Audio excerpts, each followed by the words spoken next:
Hello, hello mga bossing! Kayo po ba mga bossing ko isa sa mga nangangarap na manalo ng limpak-limpak na salapi? Siyempre, lahat po ay may gusto po niyan mga bossing. Paano natin to makakamtan? Una-una, may papayo ko lang po sa inyo mga bossing. Ako po yung nakakapanalo rin po mga lima-limang numero mga bossing. Mapapayo ko lang po sa inyo po mga bossing kapag po kayo ay atat na tumama, lalong hindi po kayo makakatama. Pero kung kayo tipong kalmado, may negosyo ka, or kaya ang daming mga nirarakit, or kaya may trabaho ka mga bossing, abala ka, kung ginagawa mo lang itong libangan, dyan ka makakatama. Kasi pag ito po ang inasahan po ninyo, naku mga bossing, mas lamang po dito madalas ang talo. Magpakatotoo na po tayo, yan po ang talagang tunay na nagaganap. Kaya na po mga bossing, lahat ng mga tumataya mga bossing ko, ay meron pong sikreto. Yan po ay may mga pinaniniwalaang pampaswerte. Yan po ay wala po mananaya na walang pampaswerte. Lahat po yan ay meron. Ngayon po mga bossing kasi naniniwala sila na kapag ginawa nila ito ay maaari sila maka-jackpot. Lahat po yan. Yung iba pa nga po mga bossing, meron ako kakilala kapag siya ay nananalo, siya po hindi nagpapalit ng damit ko. Ano yung damit niyang sinuot na siya ay nanalo? Yun po ang lagi-lagi niyang sinusuot mga bossing ko. Para lagi daw siyang panalo. Para laging swerte, buenas. Para nagtitinda ka mga bossing. Kapag nagtitinda, tapos malaki ang benta mo ng araw na yon, yun daw ang lagi mo susutin. Kasi swerte yung damit na yon mga bossing. Ngayon pa mga bossing kasi ang mga taong mahilig sa mga pampaswerte, lagi may mga meaning po yan mga bossing. Kaya mas mainam, makisunod na rin po tayo. Wala naman po masama dyan mga bossing.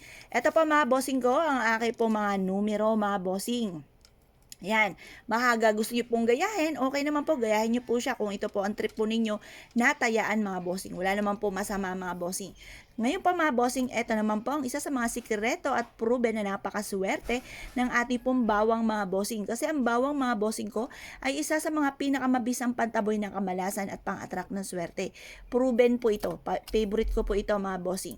Tapos, kailangan din po natin mga bossing ko ng brown na papel mga bossing or brown envelope mga bossing. Alam niyo po ba ang kulay ng brown ay sumisimbolo ng pera? Kaya sabi nga po nila kapag may butterfly na dumapo sa iyo na kulay brown, yun daw po i-claim nyo na ang swerte dahil may swerte na darating. Totoo po yan mga bossing. Kasi naranasan ko na rin po yan. Pinalibutan po ako mga bossing ko ng brown na paru-paro. Pero isang iglap lang na wala rin po sila kaagad pero ang dami po nila mga bossing. Ako nga po ay napaiyak sa tuwa. Ngayon pa mga bossing gamitin natin ang brown na papel na ito. Swerte po ito. Susulat po natin dito mga bossing ko ang numero na paborito natin or yung lagi natin tinatayaan. Ngayon po mga bossing, eto, gagayahin ko lang po ito. Ano po ba itong numerong ito? Ito pa mga bossing ko ay 5. 5. Pagkatapos, sunod po niyan 20. Sumunod po niyan 31 at sumunod po ay 40. Sumunod po nito ay 47 at sumunod po ay 50.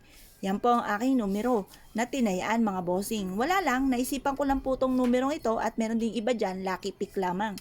Ngayon po mga bossing, sulat po natin dito, mananalo na ako ng jackpot. Mananalo na ako ng jackpot.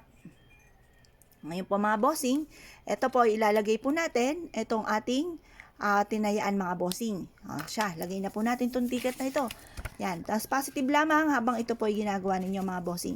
Sabi nyo, mananalo na ako ng jackpot. Simula na ito ng tagumpay sa buhay. Mananalo na ako ng jackpot, mananalo na ako ng jackpot. Positive lang mga bossing. Yayaman na ako at magiging matagumpay. Yan. Ngayon po mga bossing, pagtapos nyo po itong ilagay, siya, ito na ang ating magic bawang. Lagay nyo na po dito mga bossing. At ito ay ilalagay nyo sa mataas na lugar.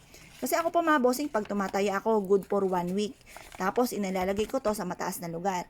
Ngayon po mga bossing, i-mindset nyo na simula na ito ng tagumpay sa buhay. Pero syempre mga bossing, baka po kayo ay hindi manalo, huwag kayong panghinaan ng loob. Pero syempre, habang ginagawa nyo to, mananalo po kayo. Pero kung sakaling hindi man mga bossing, marami pa mga panahon. Pero huwag nyo itong kakalirin. Kung ukol ay bubukol. Kaya kailangan mga bossing, positive lamang. Huwag kayong mawawalan ng pag-asa sa buhay. May mga pagkakataon na hindi ka makaka-jackpot, pero sa mga ibang bagay ka naman makaka-jackpot. Maaring sa negosyo, sa inyong trabaho, or kung ano man po yung mga pinagkakabalahan nyo sa buhay. Basta positive lamang, sabi nyo po, yayaman kayo at magiging matagumpay at matutupad po yan at sasabayin natin ng sipag at tiyaga. Good luck pa mga bossing!